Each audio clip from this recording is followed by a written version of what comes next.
Cea mai importantă informație pe care trebuie să o știți atunci când discutăm despre fructificarea la prun, adică la specia sâmburoaselor, acele specii ale căror fructe fac sâmburi, cum e prunul, caisul, cireșul, vișinul și așa mai departe, dar astăzi vorbim despre prun, indiferent de soiul acestuia, trebuie să știți că cea mai bună fructificare are loc pe lemnul tânăr, lemn de 1 an, lemn de 2 ani, iar deja când ajungem la lemn de 3 ani, facem secțiuni pentru a împrospăta, lăsăm cepi, exact cum ați văzut și aici, pentru a împrospăta și a genera creșteri noi, la fel, care să ne dea pe lemnul de 2 ani, lemn de 1 an, care garnisește pe toată suprafața lor cu muguri de rod, exact cum observați și aici, aceste buchete, niște buchete de mai, dacă am putea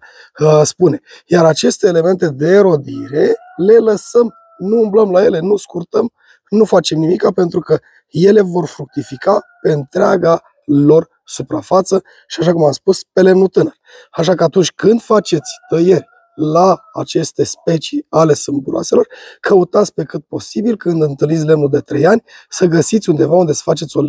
tăiere de trecere, astfel încât să împrospătați întotdeauna pomul cu ramuri tinere care să fructifice, pentru că altfel pomul nu va mai fructifica, iar în zona lemnului bătrân va genera numai elemente de rodire tinere,